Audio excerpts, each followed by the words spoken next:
درود پاک پڑھنے کے بے شمار فضائل و برکات ہیں. ویسے تو جس دن بھی درود پڑھیں، جس رات بھی درود پڑھیں، برکتیں ہی برکتیں ہیں. امام محمد بن محمد غزالی علیہ رحمۃ اللہ والی لکھتے ہیں کہ جو بندہ رمضان المبارک کی پہلی رات 2 رکعت پڑھے، ہر رکعت میں سورہ فاتحہ کے بعد ایک مرتبہ سورہ فتح پڑھے، اذا جاء نصر اللہ والفتح، کی پوری سورہ، اور سلام پھیرنے کے بعد 10 بار سورہ قدر پڑھے.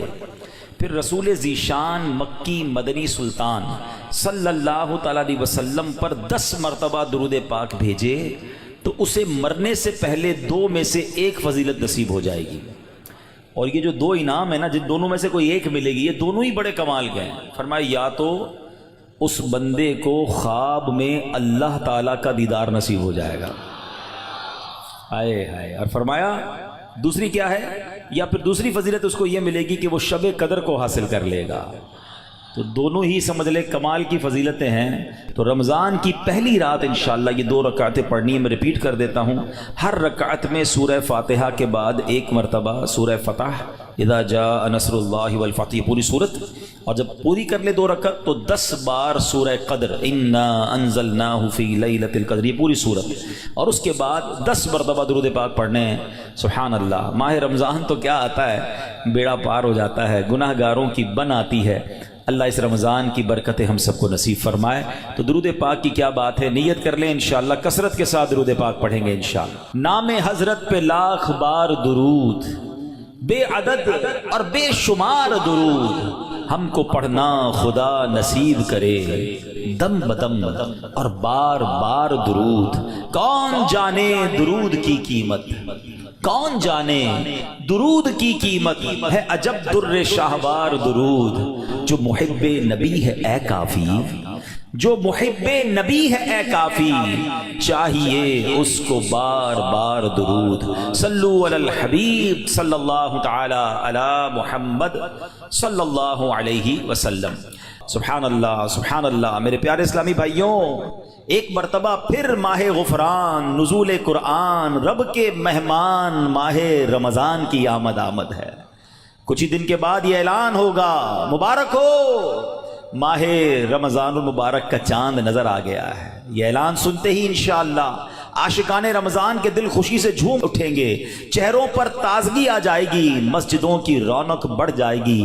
تراویح کا سلسلہ، فرض نمازیں، کوئی نوافل کی کثرت کر رہا ہوگا، کوئی تلاوت قرآن کا فیض اٹھا رہا ہوگا، سحر و افطار کی رونقیں ہوں گی. سبحان اللہ. کیا آپ جانتے ہیں رمضان مبارک کتنا عظیم مہینہ ہے؟ جی ہاں، وہ مہینہ تشریف لا رہا ہے جسے حدیث پاک میں سید الشہور یعنی تمام مہینوں کا سردار کہا گیا. وہ مبارک مہینہ آ رہا ہے کہ اس کی پہلی رات سے آسمانوں کے دروازے کھول دیے جائیں گے، پھر آخری رات تک، لاسٹ نائٹ تک وہ دروازے بند نہیں ہوں گے.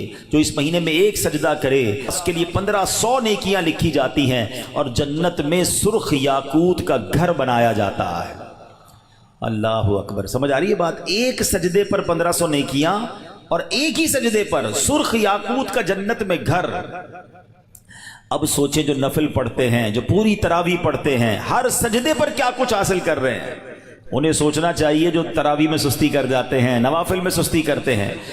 دل پر چوٹ کرنے کے لیے ایک جملہ کہہ دیتا ہوں، باقی پھر آگے چلتے ہیں. کہ اگر یہ کہہ دیا جائے کہ ماہ رمضان میں جو جتنے سجدے کرے گا اسے اتنے 1000 روپے ملیں گے، پھر بتائیں کتنے سجدے کریں گے؟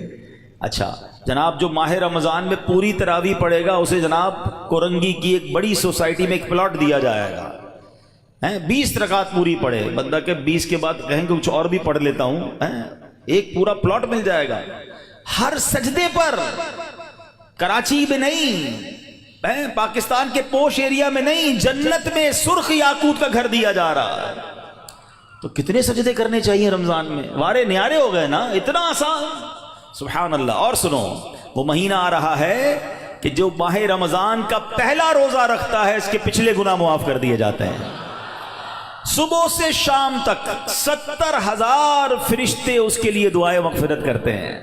آج دنیا میں پتہ ہے ہم کسی بڑے بزرگ شخصیت کو ڈھونڈ رہے ہوتے ہیں، کسی عالم دین سے پیار ہوتا ہے، کسی پیر صاحب سے محبت ہوتی ہے، بندہ کہتا ہے جا کے یار ان سے دعا کروا لوں، میرا کام ہو جائے گا. اللہ کے فرشتے، اور وہ بھی کتنے، 70,000 صبح سے شام تک روزہ دار کے لیے دعائیں کر رہے ہیں. سبحان اللہ. جس میں نفل کا ثواب فرض کے برابر، فرض کا ثواب 70 گنا بڑھا دیا جائے گا. رمضان مبارک کی جب پہلی رات آتی ہے، اللہ پاک اس امت کی طرف نظر رحمت فرماتا ہے، اور جس پر اللہ نظر رحمت فرمائے اسے کبھی عذاب نہ دے گا. اس سے کیا پتہ چل رہا ہے؟ 2-3 باتیں آ گئی ہیں کہ پہلی رات بڑی امپورٹنٹ ہے. آخری رات تو ہے ہی امپورٹنٹ، وہ بعد میں بتاؤں گا، مگر چونکہ ابھی پہلی رات آنے والی ہے نا. First night of Ramzan is very important. آپ نے سنا اس رات ہمیں یہ 2 رکعتیں پڑھنی ہیں. پھر فرمایا اس رات اللہ جس پر نظر رحمت فرمائے گا اس پر کبھی عذاب نہیں ہوگا. اور پھر کیا فرمایا کہ پہلی رات آسمانوں کے دروازے کھول دیے جاتے ہیں. سبحان اللہ. تو یہ خاص رات ہے. فرمایا اس مبارک مہینے میں بخشش کے پروانے بانٹے جائیں گے. کون سا وقت بڑا سینسٹیو ہے؟ جو افطار کا وقت ہے نا، یہ بڑا سینسٹیو ہے، بڑا حساس، بڑا خوبصورت وقت ہے. حدیث پاک میں آتا ہے جس کا مضمون ہے ہر روز افطار کے وقت 10 لاکھ گناہگاروں کی بخشش کی جائے گی. اور اس مبارک مہینے میں جتنے جمعے ہوں گے، فرمایا تب تو وارے نیارے ہو جائیں گے. جمعرات کی مغرب سے لے کر غروب آفتاب سے جمعے کے غروب آفتاب تک، یہ جو 24 آورز ہیں، یہ جو دن رات ہے، فرمایا ہر گھڑی میں 10 لاکھ گناہگار جہنم سے آزاد کر دیے جاتے ہیں. اور وہ بھی کون سے؟ جن پر جہنم واجب ہو چکی تھی، گناہوں کی وجہ سے جن پر جہنم واجب ہو گئی، وہ گناہگار بخشے جائیں گے. اللہ اکبر. اب سوچو یہ رمضان کیسا مہینہ ہے، اس کی کتنی خوشی ہونی چاہیے، کتنی پریپریشن ہونی چاہیے. افطار کا وقت تو اتنا نازک وقت ہے کہ 10 لاکھ بخشے جا رہے ہیں. ہم افطار میں کس کام میں لگے رہتے ہیں بھائی؟ سموسے آگے کے نہیں آئے، پکوڑے آگے کے نہیں آئے، شربت کہاں ہے، دہی بلے کہاں ہیں، فلاں چیز کہاں ہے. گھر میں ایک افراتفری مچی ہوئی ہوتی ہے. Please try to understand. یہ افطار کا وقت مانگنے کا وقت ہے، گر گڑانے کا وقت ہے، آنسو بہانے کا وقت ہے کہ مولا آج 10 لاکھ بخشے جا رہے ہیں. ان بخشے جانے والوں میں میرا بھی نام لکھ دے. کاش سارے اپنے گھر والوں کو بھی کہہ دیا کرو کہ چھوڑ دے کچن کے کام، ہم بیٹھ جائے، جو ہو گیا تیار ٹھیک ہے. یہ آخری 10-15 منٹ. اور سبحان اللہ، کراچی والوں کو تو اور فائدہ یہ ہے کہ عین اسی وقت عالمی مدنی مرکز میں ایک عجب سما ہوتا ہے، ایک آنسوؤں کی برسات ہے، ایک دعاؤں کا سلسلہ ہے. ہمارا تو ٹائم بھی میچ ہوتا ہے نا، پنجاب والے یا دنیا کے دوسرے ملکوں والوں کا وہ افطار کا وقت نہیں ہوتا، ہمارا تو ایگزیکٹ افطار کا وقت وہی ہوتا ہے. تو کیا ہی اچھا ہو کہ باپ بھی بیٹھا ہو، ماں بھی بیٹھی ہو، بچے بھی بیٹھے ہوں اور ہاتھ اٹھے ہوئے ہوں، اللہ کی بارگاہ میں التجائیں ہوں، اے اللہ ہمارا گھرانہ تیرے دربار میں حاضر ہے، اے اللہ افطار کا وقت ہے، 10 لاکھ بخشے جائیں گے. اس بخشے جانے والوں میں ہماری فیملی کا، ہمارے گھر بار کا نام لکھ دے. اے میرے اسلامی بھائیوں، کچھ ایسا انتظام گھر میں کریں کہ 10-15-20 منٹ پہلے آپ سارے کاموں سے فارغ ہو جائیں، اب دعاؤں میں گزاریں. افطار سے پہلے بھی دعا کریں، مگر جو خاص مقبولیت کی گھڑیاں ہیں وہ عین افطار کے بعد ہیں. افطار میں لگ جاتے ہیں ہم،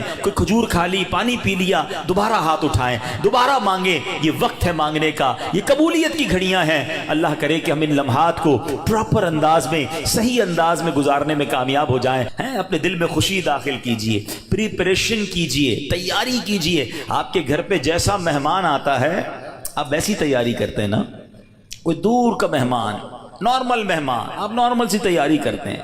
اسپیشل مہمان، آپ اسپیشل تیاری کرتے ہیں. کچھ مہمان ایسے ہوتے ہیں جن کے آنے کے لیے انتظار ہوتا ہے، یقین نہیں آتا وہ ہمارے گھر آ رہے ہیں. بندہ گھر بھی سجاتا ہے، صفائی بھی کرتا ہے، خوشبو بھی لگاتا ہے، اچھے اچھے کھانے بناتا ہے. مہمان کی تیاری ہے نا. تو رمضان یہ رب کی طرف سے ہمارے لیے مہمان آ رہا ہے، ہماری بخشش کروانے آ رہا ہے. ہمیں اپنے آپ کو سجانا ہے، اپنے کردار کو سجانا ہے. اپنی صحت کا بھی اس لیے خیال رکھو کہ میں اب ایسے الٹے سیدھے کھانے نہ کھاؤں رمضان سے پہلے. پتہ ہے جس کی شادی ہونے والی ہوتی ہے تو دولہے کو لوگ کہتے ہیں بھائی ذرا خیال رکھنا، شادی والے دن ہی بیمار مت ہو جانا. 1 ہفتہ پہلے سے احتیاط کرواتے ہیں، زیادہ سفر نہیں کرواتے، زیادہ تھکن والا کام نہیں کرواتے. تو کیا ہی اچھا ہو کہ ماہ رمضان سے پہلے ہم اپنی صحت کا خیال رکھیں، تھوڑا سا ریسٹ کریں. مجھے روزے رکھنے ہیں، مجھے انشاءاللہ تراویاں پڑھنی ہیں. اپنے کام کاج کو موڈیفائی کریں. آپ بہت بیزی رہتے ہیں کاروبار میں، نوکری میں، تو کوشش کریں کہ کوئی ایسی ترتیب بنائے کہ میرا کچھ کام کم ہو جائے تاکہ میں روزے رکھ سکوں، میں عبادت کر سکوں. ساری زندگی پڑی ہے کام کرنے کے لیے. لیکن عجیب بات پتہ ہے کیا ہے؟ اس وقت 2 قسم کی تیاریاں ہو رہی ہیں. ہوں گے کچھ نیک لوگ جو انشاءاللہ عبادت کی تیاریاں، تلاوت کی تیاریاں، خوب روزے، تراویح اور اس کے بارے میں سوچ رہے ہوں گے. مگر کچھ لوگ وہ ہیں جو اس وقت اسٹاک جمع کر رہے ہوں گے کاروبار کیسے چمکانا ہے، کون سی آئٹم کا ریٹ بڑھ جائے گا، وہ کاروباری لوگ پیسے کمانے کی تیاری کر رہے ہوں گے، کچھ گھر والے وہ ہوں گے جو یہ سوچ رہے ہوں گے بھئی رمضان میں پکانا کیا ہے، کھانا کیا ہے، کون سی آئٹم لینی ہے۔ رمضان کھانے پینے کے لیے نہیں آتا۔ اچھا ویسے بڑی عجیب بات ہے، ذرا سوچیں آپ کہ ماہ رمضان میں ہم روزے رکھتے ہیں، لاجیکلی تو سمجھ یہ آتا ہے کہ ہمارا وزن تھوڑا کم ہو جانا چاہیے، ہم تھوڑے سمارٹ ہو جائیں، مگر کئی لوگ وہ ہیں جن کا رمضان میں وزن بڑھ جاتا ہے۔ کیوں بھائی؟ اس لیے کہ سحری میں زیادہ کھاتے ہیں، پورا دن روزہ رکھنا ہے، رات زیادہ اس لیے کھاتے ہیں کہ پورا دن روزہ رکھا تھا، پھر 2 بار اور کھاتے ہیں کہ کل پھر روزہ رکھنا ہے، تو عام دنوں میں 2 بار کھاتے ہیں، رمضان میں 4-5 بار کھاتے ہیں، اور وہ کھاتے ہیں جو نہیں کھانا چاہیے، پورا سال جو چیز نہیں کھاتے وہ رمضان میں کھاتے ہیں، پھر موٹے ہو جاتے ہیں، طبیعت خراب ہو جاتی ہے، گلے خراب ہو جاتے ہیں۔ نہیں، ماہ رمضان تو کم کھانے کا مہینہ ہے، فریش ہونے کا مہینہ ہے۔ لیکن ہمارے یہاں تو فیسٹیول، اگر میں کہوں کسی کو کہ کسی غیر مسلم کو اگر رمضان میں دورہ کرا دیا جائے پاکستان کے مختلف شہروں کا اور کہیں بتاؤ کیا آپ نے دیکھا، تو کہے گا لگتا ہے مسلمانوں کا کوئی کھانے پینے کا تہوار آ رہا ہے، کہ میں جس مٹھائی کی دکان پہ گیا وہ رش تھا، جس پکوڑے کی دکان پہ گیا وہ لائنیں لگی ہوئی تھی افطار سے پہلے، اور بورڈ لگے ہوئے تھے سحری آفر، افطار آفر، تو لگتا ہے مسلمانوں کا کوئی کھانے پینے کا سالانہ تہوار آتا ہے۔ کتنی عجیب بات ہے یار، جس مہینے میں پورا دن کھانے پینے سے رکنا ہے، اس مہینے میں سارا دن رات کھانے پینے کی باتیں ہو رہی ہوتی ہیں۔ مجھے بتائیں نا، ہم دوست آپس میں ملتے ہیں کیا بات کرتے ہیں؟ یار سناؤ آج سحری کہاں کرنی ہے؟ اچھا بھائی افطار کہاں کرنا ہے؟ رات کدھر چلنا ہے کھانے کے لیے؟ ارے بھائی یہ بات کون کرے گا؟ تراویح کدھر پڑھنی ہے آج؟ تلاوت کدھر کرنی ہے؟ تہجد کہاں پڑھنی ہے؟ علم دین کی محفل کدھر سجی ہوئی ہے؟ ذکر و اذکار میں آج بیٹھ کے کدھر کرنا ہے؟ آج مل کے اللہ کی بارگاہ میں گر گڑا کر دعائیں کہاں کرنی؟ یہ گفتگو کیوں نہیں ہوتی؟ ماہ رمضان تو نیکیوں کا اجر بڑھا دیا گیا، مگر دماغ میں ایک ہی بات گھوم رہی ہوتی ہے، یا دوسری آج کل کھیل کود شروع ہو گیا رمضان میں۔ ایسا نہ کریں۔ ماہ رمضان کے کیسے کیسے فضائل ہیں ذرا سنیے گا۔ معراج شریف کی روایات میں ہے، معراج کے دولہ مکی مدنی مصطفیٰ صلی اللہ تعالی علیہ وسلم نے سدرۃ المنتہا کے قریب ایک فرشتہ دیکھا۔ آپ فرماتے لم ارا مثلہ، یعنی ایسا نرالا فرشتہ میں نے کبھی نہیں دیکھا۔ نبی پاک فرما رہے ہیں، تو آپ فرماتے ہیں کہ میں نے ایسا نرالا فرشتہ تو کبھی نہیں دیکھا تھا۔ یہ جب تسبیح کرتا تھا تو اس کی ایسی خوبصورت آواز تھی کہ اس آواز سے عرش بھی جھوم اٹھتا تھا۔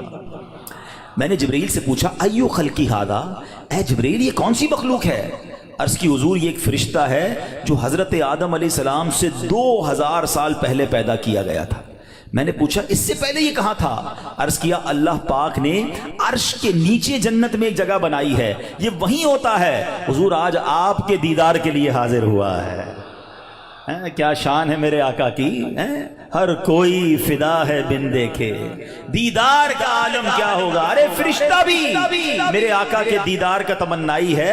جبریل امین کہتے ہیں حضور آج آپ کے دیدار کے لیے حاضر ہوا ہے۔ مکی مدنی سلطان صلی اللہ تعالی علیہ وسلم فرماتے ہیں اب نبی پاک علیہ الصلوۃ والسلام نے اس فرشتے سے ایک بڑا کمال کا سوال کیا، ذرا سنیے گا، آپ کا ایمان تازہ ہو جائے گا۔ پیارے آقا علیہ الصلوۃ والسلام نے اس فرشتے کو سلام کیا تو وہ اللہ پاک کی تسبیح میں مصروف تھا، اسے سلام سنائی نہ دیا۔ اب جبریل امین نے اسے کہا ہذا محمد صلی اللہ علیہ وسلم، یہ محبوب خدا جناب رسول اللہ صلی اللہ علیہ وسلم ہے۔ جب اس نے سنا تو خوشی سے اپنے 2 سبز پر پھیلائے، یہ اتنے بڑے پر تھے جنہوں نے آسمانوں اور زمین کو گھیر لیا۔ اب اس نے مجھے نبی پاک فرماتے ہیں مجھ سے گلے ملنے کی سعادت حاصل کی، ادب سے بوسہ بھی دیا، پھر عرض کی یا رسول اللہ صلی اللہ تعالی علیہ وسلم آپ کے لیے گڈ نیوز ہے، آپ کے لیے خوشخبری ہے کہ اللہ پاک نے ماہ رمضان کے صدقے آپ کی امت کی بخشش فرما دی ہے۔ اس فرشتے نے نبی پاک کو عرض کی کہ حضور آپ کی امت کو اللہ نے ماہ رمضان کے صدقے بخش دیا ہے۔ سبحان اللہ۔ نبی ہاشمی صلی اللہ علیہ وسلم مزید فرماتے ہیں اس فرشتے کے سامنے 2 صندوق رکھے ہوئے تھے جن پر ہزاروں تالے لگائے ہوئے تھے۔ میں نے پوچھا ان صندوقوں میں کیا ہے؟ اس فرشتے نے عرض کی ان صندوقوں میں آپ کی امت کے روزہ داروں کے لیے جہنم سے آزادی کے پروانے ہیں۔ آئے ہائے، ہماری مغفرت کا انتظام پہلے ہی رب نے فرما دیا ہے۔ کاش ہم ماہ رمضان کے قدردار بن جائیں۔ اے گناہ گاروں تمہاری سمجھ لو بات بن آئی ہے، عاصیوں کی مغفرت کا لے کر آیا ہے پیام۔ جھوم جاؤ مجرموں رمضان ماہ غفران ہے، بھائیوں بہنوں کرو سب نیکیوں پر نیکیاں، پڑ گئے دوزخ پہ تالے، قید میں شیطان ہے۔ اللہ اکبر۔ تو اے میرے پیارے اسلامی بھائیوں، یہ اس قدر مبارک مہینہ ہے کہ اللہ کریم اس مہینے میں رحمتوں اور برکتوں کے دروازے کھول دیتا ہے، اس مہینے میں مغفرتوں کے انتظام ہو گئے ہیں۔ اللہ کرے کہ ہم ماہ رمضان کی قدر کرنے والے بن جائیں۔ رب عز و جل قرآن مجید میں اس ماہ مبارک کے بارے میں فرماتا ہے۔ ماہ رمضان کی آپ اہمیت کا اندازہ اس بات سے بھی لگائیں کہ پورے قرآن میں صرف ایک ہی مہینے کا ذکر ہے، اور وہ مہینہ کون سا ہے؟ وہ مہینہ ماہ رمضان ہے۔ اللہ قرآن میں فرماتا ہے بسم اللہ الرحمن الرحیم شہر رمضان الذی انزل فیہ القرآن ھدی للناس وبینات من الھدی والفرقان فمن شہد منکم الشہر فلیصم۔ ترجمہ کنز العرفان۔ رمضان کا مہینہ ہے جس میں قرآن نازل کیا گیا، جو لوگوں کے لیے ہدایت اور رہنمائی ہے اور فیصلے کی روشن باتوں پر مشتمل ہے۔ تو تم میں جو کوئی یہ مہینہ پائے تو ضرور اس کے روزے رکھے۔ سبحان اللہ۔ اے میرے پیارے اسلامی بھائیوں، رمضان کا مہینہ کیا خوبصورت فرمایا کہ جو اس مہینے کو پائے وہ روزے رکھے۔ پیارے اسلامی بھائیوں، رمضان المبارک کی شان کیسی ہے؟ جس کو بھی رمضان ملتا ہے نا، اس کو گویا لاٹری لگتی ہے۔ میں آپ کو واقعہ سناتا ہوں، بہت امیزنگ واقعہ ہے۔ پیارے آقا علیہ السلام کی بارگاہ میں بڑے صحابی ہیں، بلند مرتبہ صحابی ہیں، حضرت طلحہ بن عبید اللہ رضی اللہ تعالیٰ عنہ فرماتے ہیں کہ ایک مرتبہ دو شخص نبی پاک کی بارگاہ میں ایک ساتھ آئے، دونوں نے کلمہ پڑھا، صحابی ہونے کا درجہ حاصل کر لیا، بڑے نیک اور پرہیزگار تھے، اور ان میں سے ایک عبادت اور ریاضت میں بہت زیادہ محنت کرتے تھے۔ جو زیادہ عبادت گزار تھے یہ ایک مرتبہ ایک غزوے میں شریک ہوئے اور شہید ہو گئے، جہاد میں گئے اور شہید ہو گئے، اور ایک سال بعد دوسرے جو صحابی تھے ان کا بھی انتقال ہو گیا۔ ٹھیک ہے، حضرت طلحہ فرماتے ہیں ان دونوں کے دنیا سے جانے کے بعد ایک رات میں نے خواب میں دیکھتا ہوں کہ میں جنت کے دروازے پر کھڑا ہوں، یہ دونوں صحابی رسول وہاں موجود ہیں۔ اتنے میں جنت کے اندر سے کوئی باہر آیا، وہ صحابی جن کا انتقال ایک سال بعد ہوا تھا انہیں لے کر جنت میں چلا گیا۔ تھوڑی دیر کے بعد دوبارہ وہ فرشتہ آیا اور جو صحابی ایک سال پہلے شہید ہوئے تھے ان کو بعد میں جنت میں لے کر گیا۔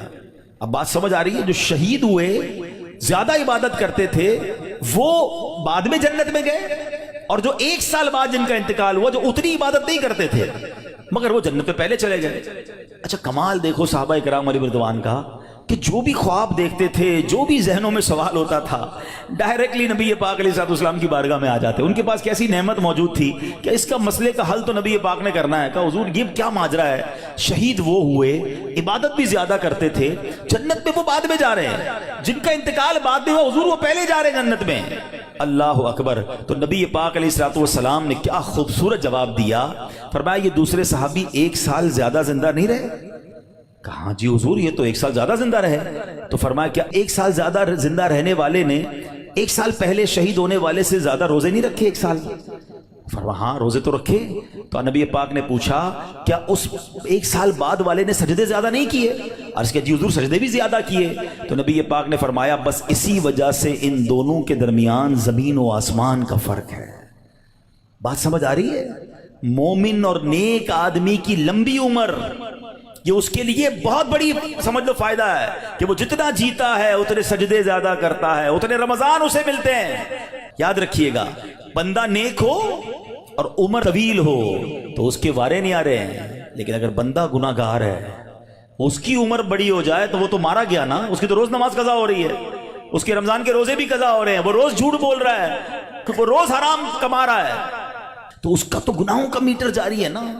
یہ لوگ بڑی عمر کی جو دعا کرتے ہیں نا، بڑی اچھی نعمت ہے یہ، لیکن اللہ سے ہمیشہ یہ دعا کریں کہ مولا نیکیوں والی طویل عمر عطا فرما، عافیت والی طویل عمر عطا فرما۔ تو پتہ چلا کہ پھر رمضان آ رہا ہے میری بخشش کروانے، پھر رمضان آ رہا ہے میرے نامہ اعمال میں۔ تو پتہ چلا کہ ماہ رمضان یہ ہمارے لیے بہت بڑا احسان ہے۔ اللہ خیر سے رمضان عطا کر دے، اس کو ضائع نہ ہونے دینا، اس کو خوب نیکیوں میں گزارنا۔ پچھلے گناہوں کی معافی کا ایک اور چانس دیا جا رہا ہے، مغفرت کا گویا ایک اور موقع آنے والا ہے۔ اللہ کرے کہ ہم اس کی قدر کرنے میں کامیاب ہو جائیں۔ یا خدا ہم عاصیوں پر یہ بڑا احسان ہے، یا خدا ہم عاصیوں پر یہ بڑا احسان ہے، زندگی میں پھر عطا ہم کو کیا رمضان ہے۔ یا الہی تو مدینے میں کبھی رمضان دکھا، یا الہی تو مدینے میں کبھی رمضان دکھا، مدتوں سے دل میں یہ عطار کے ارمان ہے۔ تو اے میرے پیارے اسلامی بھائیوں، کاش ماہ رمضان کی ہم قدر کرنے میں کامیاب ہو جائیں۔ آپ کو معلوم ہے ماہ رمضان آتا تھا نا تو میرے آقا اس کا بھرپور استقبال فرماتے تھے۔ دیکھیں ہمیں اگر اپنی آنے والی نسلوں تک یہ بات باقی رکھنی ہے کہ رمضان کی اہمیت رہے، ہمارے بچوں کو پتہ چلے، انہیں سارا سال انتظار رہے، تو ہمیں بھی ماہ رمضان کو سیلیبریٹ کرنا چاہیے۔ نبی پاک کیا کرتے، میرے آقا جب چاند نظر آتا نا سبحان اللہ، تو پیارے آقا علیہ الصلوۃ والسلام قبلے کی طرف رک کر کے یوں دعا مانگتے۔ ذرا دعا دیکھیے گا کون سی ہے۔ آقا کی دعا کیا ہوتی؟ اللہم احلہ علینا بالامن والامانہ والسلامۃ والعافیۃ المجللۃ ودفاع الاسقام والعون علی الصلاۃ والصیام والقیام وتلاوۃ القرآن اللہم سلمنا لرمضان وسلمہ منا حتی ینقضی وقد غفرت لنا ورحمتنا وعفوت عنا۔ اے اللہ اس چاند کو ہم پر امن و امان، سلامتی، مکمل عافیت اور بیماریوں سے حفاظت کا ذریعہ بنا، اور نماز، روزے، عبادت اور تلاوت قرآن پر مدد کا سبب بنا۔ اے رب کریم ہمیں رمضان کی وجہ سے سلامتی عطا فرما، یعنی اسے ہمارے لیے سلامتی والا بنا اور اسے ہم سے سلامتی عطا فرما، یہاں تک کہ جب یہ رخصت ہو تو تیری مغفرت و رحمت اور عفو درگزر ہمارا یقینی مقدر بن چکا ہو۔ سبحان اللہ۔ تو پتہ چلا رمضان مبارک کی آمد پر خوشخبریاں دینا، لوگوں کو مبارکباد دینا، یہ اچھا کام ہے۔ انشاءاللہ اگر ہم رمضان کی آمد کی خوشی بنائیں گے، اللہ کی رحمت جوش میں آئے اور کاش ہم جنت کے حقدار بن جائیں۔ مگر ایک احتیاط اس میں کرنی ہے، جب بھی رمضان آتا ہے نا تو ایک بڑا عجیب سا میسج وائرل ہوتا ہے۔ کیا وائرل ہوتا ہے؟ حدیث پاک میں ہے کہ جس نے سب سے پہلے آمد رمضان کی مبارک دی اس کے لیے جنت واجب ہو جاتی ہے۔ ایسی کوئی حدیث ہمارے آقا مکی مدنی مصطفیٰ صلی اللہ تعالی علیہ وسلم سے ثابت نہیں ہے، نہ ہی رمضان کے بارے میں، نہ ہی کسی مبارک مہینے کے بارے میں۔ ایسے جھوٹے میسیجز کو آگے بڑھانا نہیں چاہیے۔ جو بھی آپ کو میسج بھیجے اس کو محبت کے ساتھ سمجھائیں کہ ایسی کوئی حدیث نہیں ہے۔ حدیث پاک ذرا غور سے سن لیں، جو ہر میسج آگے فارورڈ کر دیتے ہیں نا، پہلے چیک تو کریں یہ حدیث ہے بھی کہ نہیں، ہم کہیں جھوٹی حدیث یا جھوٹی بات پھیلانے کا سبب تو نہیں بن رہے۔ حدیث پاک سنیے گا، من کذب علی متعمدا فلیتبوأ مقعدہ من النار۔ آقا فرماتے جس نے مجھ پر جان بوجھ کر جھوٹ باندھا، مثلا نبی پاک علیہ الصلوۃ والسلام نے کوئی بات فرمائی نہیں تھی اور یہ کہہ دیا کہ پیارے آقا علیہ الصلوۃ والسلام کی حدیث ہے، تو ایسا بندہ اپنا ٹھکانہ جہنم میں بنا لے۔ تو بالکل بھی اور لوگ اچھا یہ تو عجیب ہے نا، کہیں بیٹھے اللہ قرآن میں یہ فرماتا ہے بھائی قرآن میں آیا ہے، کدھر آیا ہے بھائی یہ اس کو بھی نہیں پتا ہے، حدیث میں یہ بات آئی ہے، بھائی کون سی حدیث کس کتاب ہے پتہ کچھ نہیں ہے، اپنی طرف سے بولی جا رہے ہیں۔ بھائی کس نے کہا ہے آپ کو قرآن میں آیا ہے، حدیث میں آیا ہے؟ آپ کو جو پتہ نہیں ہے، آپ کو یاد نہیں، اتنا سخت معاملہ ہے نبی پاک کی طرف جھوٹ باندھنا ہے، اور آقا نے کیا فرمایا؟ اپنا ٹھکانہ جہنم بنائے۔ تو آپ کہہ دیں میں نے کہیں پڑھا ہے، ہو سکتا ہے میں نے کہیں سنا ہے، قرآن اور حدیث کی بات کرتے تو لرزہ آ جانا چاہیے، ایک زبر زیر پیش کا ہم فرق نہیں کر سکتے قرآن میں۔ جناب اللہ نے قرآن میں یہ فرمایا، تم کو نہیں پتا قرآن میں یہ ہے، بحث کریں گے اور قرآن کو بیچ میں لے آئیں گے۔ یہ ہماری خواتین بھی بہت کرتی ہیں، تو مہربانی کر کے اس سے توبہ کریں، اور ان معاملات میں جب تک آپ کے سامنے، آپ دیکھیں آج کروڑوں لوگوں کی تقدیریں بدلنے والے، لاکھوں ہزاروں حافظ اور عالم بنانے والی شخصیت امیر اہل سنت، نہ جانے کتنی ہزاروں ان کو حدیثیں یاد ہوں گی، کتنی روایتیں اور آیتیں یاد ہیں، مگر آج بھی آپ مدنی مذاکرے میں دیکھیں یہ کیوں، یہ ہماری تربیت کے لیے کہ وہ پہلے قرآن کی کوئی آیت پڑھنی ہے تو لکھا ہوا سامنے لاتے ہیں، حدیث پڑھنی تو پورا پڑھ کے سناتے ہیں، تاکہ ایگزیکٹلی وہی لفظ لوگوں کے سامنے جائے جو نبی پاک کے دہان مبارک سے نکلا ہے۔ تو ہماری آپ کی جرت نہیں ہونی چاہیے کہ حدیث میں اپنی طرف سے حاشیے لگائیں، اپنی طرف سے معاذ اللہ قرآن پاک کے بارے میں بعض اوقات تو یہ بات ایمانیات پر آ جائے گی اگر اپنی طرف سے کوئی بات ایڈیشن کر رہا ہے، تو بڑے احتیاط کی حاجت ہے۔ البتہ ماہ رمضان ایک اور خوبصورت آیت سنیے گا، اس میں قرآن پاک نے جو ہم پر رمضان کے روزے فرض کیے گئے نا اس کا ریزن بیان کیا، یعنی ہماری شریعت ہم سے چاہتی کیا ہے۔ روزے تو ہم برسوں سے رکھ رہے ہیں، بچپن سے روزے رکھ رہے ہیں، کئی ایسے یہاں ایسے ہوں گے، لیکن اس روزے سے میں حاصل کیا کرنا ہے؟ قرآن کیا فرماتا ہے سنو، اللہ قرآن میں فرماتا ہے یا ایھا الذین آمنوا کتب علیکم الصیام کما کتب علی الذین من قبلکم، اے ایمان والو تم پر روزے فرض کیے گئے جیسے تم سے پہلے لوگوں پر فرض کیے گئے تھے، مگر آگے ریزن بتایا گیا کیوں کیے گئے، لعلکم تتقون، قرآن کہتا ہے تاکہ تم پرہیزگار بن جاؤ۔ آج سمجھ لیں، میں اس موضوع کو تھوڑا اور مزید ڈیفائن کروں گا، کہ روزے فرض ہونے کی وجہ قرآن نے کیا بیان کی؟ لعلکم تتقون، تاکہ تم پرہیزگاری اختیار کرو، تم پرہیزگار بن جاؤ۔ اس آیت کریمہ میں جو روزے کی اعلیٰ ترین حکمت اور بہت بڑا فائدہ بیان کیا گیا، ایکچولی اس میں چھپا ہوا ہے لعلکم تتقون، تاکہ تم پرہیزگار بن جاؤ۔ اے میرے پیارے اسلامی بھائیوں، پتہ چلا کہ مبارک مہینہ ہے جس میں ہمیں تقوی حاصل کرنا ہے۔ آپ نے علماء کرام کا بیان سنا ہوگا، وہ بعض علماء کہتے ہیں الحمدللہ رب العالمین والعاقبۃ للمتقین۔ اس کا معنی پتہ ہے؟ ہائے ہائے، یقین کریں کبھی کبھی خطبہ ہی ہلا دیتا ہے یہ جملہ اگر سمجھ آ جائے نا کہ تمام تعریفیں اس رب کے لیے ہیں جو عالمین کا رب ہے، والعاقبۃ للمتقین، جو آخرت ہے نا، جو بعد والی زندگی ہے وہ ہے ہی متقین کے لیے، تو ہم کدھر جائیں گے؟ اگر ہم متقیوں میں نہیں ہیں تو پھر ہمارا کیا بنے گا؟ اب ذرا غور کیجئے، تقوی یہ بڑی کمال کی نعمت ہے، آسان نہیں ہے، مگر سبحان اللہ رمضان کا روزہ جو ہے وہ ہمیں متقی بنانے آیا ہے۔ قرآن کہتا بھی یہی ہے لعلکم تتقون، تاکہ تم پرہیزگار بن جاؤ، متقی بن جاؤ۔ سبحان اللہ، تقوی کتنی بڑی دولت ہے۔ حضرت ابو سعید خدری رضی اللہ تعالیٰ عنہ سے روایت ہے، رسول اکرم نور مجسم شفیع معظم صلی اللہ علیہ وسلم نے ایک صحابی کو نصیحت کرتے ہوئے فرمایا علیک بتقوی اللہ فإنہ جماع کل خیر، تم پر تقوی لازم ہے کہ بے شک تقوی تمام بھلائیوں کا مجموعہ ہے، تمام بھلائیوں کا کمبینیشن کیا ہے؟ وہ تقوی ہے۔ حجت الاسلام امام محمد غزالی فرماتے ہیں اے عزیز، تجھے جاننا چاہیے کہ تقوی ایک نایاب خزانہ ہے، اگر تم اس خزانے کو حاصل کرنے میں کامیاب ہو گئے تو تم بہت بڑی کامیابی حاصل کر لو گے۔ یوں سمجھو کہ دنیا اور آخرت کی تمام بھلائیاں تقوی میں جمع کر دی گئی ہیں۔ اور وہ تقوی کیسے ملے گا؟ وہ روزے سے ملتا ہے۔ اگر بندہ صحیح معنوں میں روزہ رکھ لے تو انشاءاللہ وہ تقوی اختیار کر لے گا۔ تو اے میرے پیارے اسلامی بھائیوں، اب ذرا غور کیجئے، ایکچولی رمضان کو نئی زندگی پانے کا مہینہ قرار دیا گیا۔ یہ بڑی کمال کی بات سنیے گا، شاید آپ کو حیرانی ہوگی کہ صوفیہ کرام کے مطابق انسان 2 مرتبہ پیدا ہوتا ہے۔ ہر انسان، صوفیہ کرام کہتے ہیں 2 مرتبہ پیدا ہوتا ہے۔ پہلی ولادت تو وہ مشہور ہے جب ہم دنیا میں آئے، کوئی 30 سال پہلے آیا، کوئی 40 سال، ڈیٹ آف برتھ ڈے بناتے نا، وہ تو پہلی ولادت ہے۔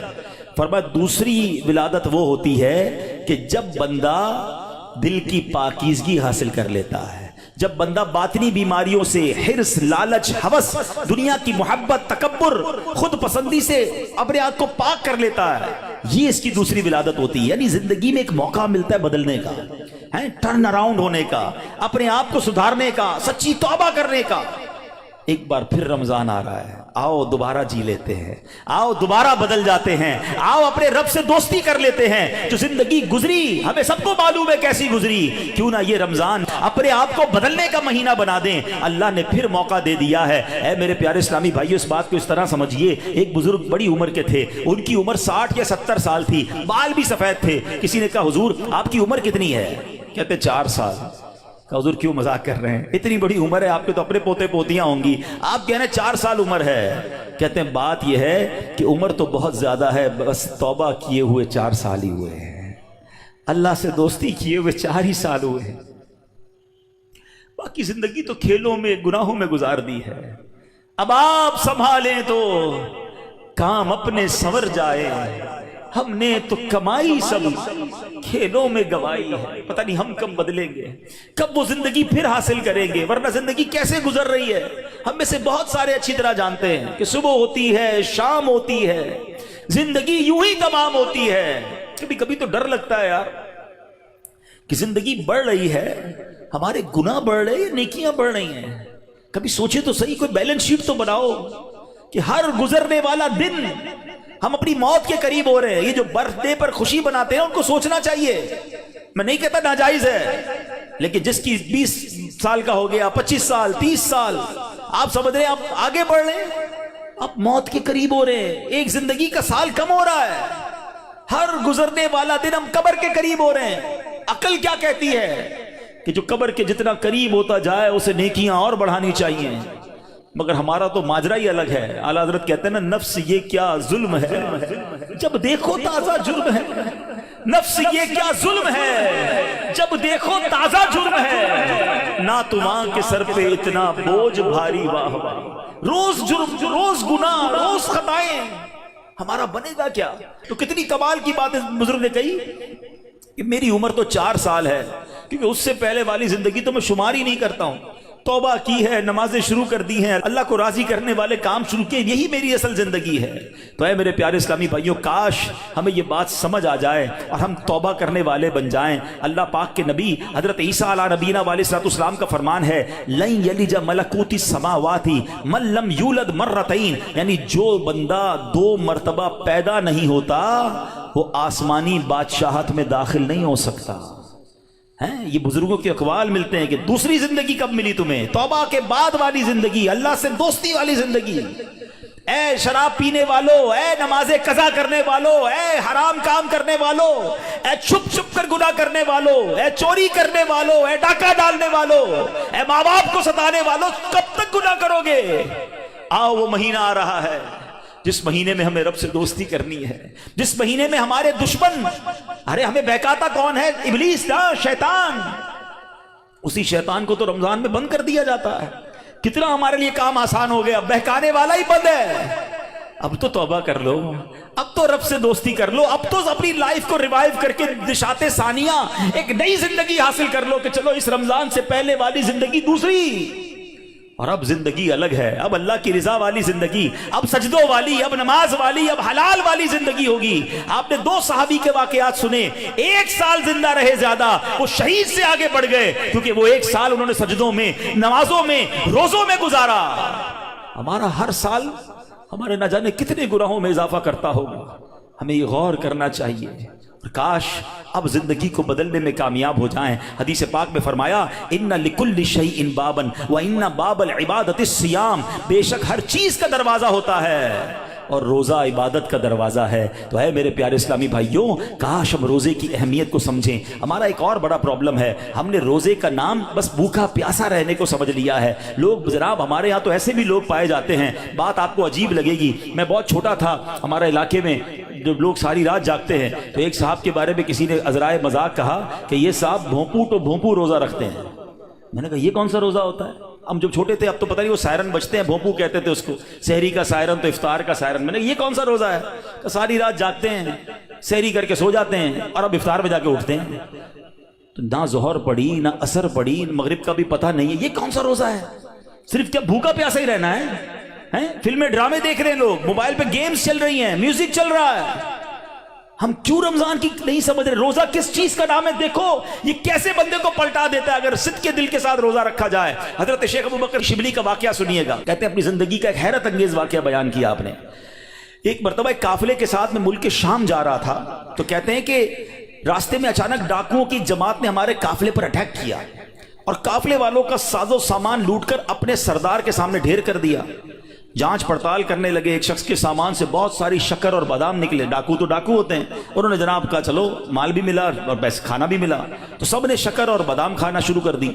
مگر میں نے دیکھا کہ ڈاکوؤں کا سردار کھا نہیں رہا کچھ. تو شیخ ابو بکر شبلی کہتے ہیں بھائی تم کیوں نہیں کھا رہے؟ لوٹ تو لیا ہے, سب کھا رہے, تم خاموش ہو. تو کہتا ہے میرا روزہ ہے. شیخ ابو بکر شبلی کہتے ہیں کہ ایک طرف تو لوگوں کا مال لوٹ رہے ہو, لوگوں سے پیسے لوٹ رہے ہو, اور تم روزہ بھی رکھے ہوئے ہو, یہ کیا بات ہوئی؟ تو کیا کہتے ہیں وہ ڈاکو کا سردار کہتا ہے کہ اللہ پاک سے صلح کے لیے کوئی راہ بھی تو باقی رکھنی چاہیے نا. مجھے پتا ہے میں غلط کر رہا ہوں, مگر رب کو راضی کرنے کے لیے کوئی راستہ تو باقی رکھوں نا. اللہ اکبر. وہ کہتے ہیں مجھے تو, شیخ ابو بکر شبلی کہتے ہیں میں تو بات بھول گیا, مگر کچھ عرصے کے بعد میں نے مکہ مکرمہ میں اسی ڈاکوؤں کے سردار کو دیکھا. اس کے چہرے پر عبادت کا نور تھا, مجاہدات کی وجہ سے اس کا جسم کمزور پڑ چکا تھا, وہ احرام باندھے طواف کعبہ میں مصروف تھا. اسی حالت میں دیکھ کر مجھے ایک بار پھر حیرت ہوئی. میں نے ان سے پوچھا تم وہی نہیں جو ڈاکوؤں کے سردار تھے؟ کہتے ہیں ہاں بات یہ ہے کہ میں وہی ہوں, اور سنیے اسی روزے نے میری اللہ پاک سے صلح کروا دی ہے. یہ روزہ عبادت کا دروازہ ہے, اس کی اہمیت کو سمجھنا ہے. روزہ رکھ کر دے لوگ گناہ کر رہے ہیں, رمضان کی راتوں میں جو گناہ کر رہے ہیں, خدا نہ ایسا نہ کریں. اور آئیے گناہوں بھری زندگی سے ہمیں اپنے آپ کو بدلنا ہے. صحابی رسول حضرت جابر بن عبداللہ کا کمال کا فرمان ہے. میں نے خود زندگی میں پہلی بار جملہ پڑھا, لیکن کیا کمال کی بات آپ فرماتے ہیں. آپ فرماتے لا تجعل یوم صومک و یوم فطرک سواء. فرماتے تمہارے روزے کا دن اور بغیر روزے کا دن ان دونوں کو ایک جیسا مت رکھو. بات بڑی پتے کی ہے. تم بغیر روزے کے جیسے ہوتے ہو, روزے میں بھی ویسے ہی ہو. روزے کا دن الگ ہونا چاہیے، اس دن عبادتیں زیادہ ہونی چاہیے، اس دن گناہوں سے بدلنا ہونا چاہیے، اس دن میرے اندر اور تبدیلی آنی چاہیے۔ کاش آنکھوں کا روزہ ہو کہ میری آنکھیں حرام نہ دیکھیں، کاش زبان کا روزہ ہو کہ میری زبان جھوٹ نہ بولے، کسی کا دل نہ دکھائے، کاش میرے ہاتھ بھی روزے میں ہوں، یہ ہاتھ کسی ظلم کی طرف نہ بڑھیں، کاش میرے پیر بھی روزے والے ہوں، یہ پیر مجھے کسی حرام کے اڈے کی طرف نہ لے جائیں۔ اللہ کرے کہ صرف بھوکا پیاسا نہیں، ہم اپنے پورے جسم کا روزہ رکھیں، اپنے کردار کا روزہ رکھیں، میری ذات سے کسی کو تکلیف نہ پہنچے۔ اور سچی بات بتاؤں، روزہ تو بہت سارے لیسن دیتا ہے۔ تقوی کی بات ہو رہی ہے نا، ایکچولی تقوی کی شاندار پریکٹس بھی ہمیں روزہ کرواتا ہے۔ مجھے بتائیے، جب ہم روزہ رکھتے ہیں اور افطار کا وقت قریب آنے والا ہوتا ہے، لاکھوں کروڑوں لوگ روزہ رکھتے ہیں پوری دنیا میں، اب دیکھیں تو اربوں لوگ روزہ رکھتے ہیں، کوئی ایک اسلامی بھائی، بچہ بچی مجھے بتا دیں، اسلامی بھائی اسلامی بہن، کہ جو روزے سے پہلے چپکے سے گھر میں جائے، کوئی دیکھنے والا نہ ہو اور کچھ کھانا پینا کھا لے۔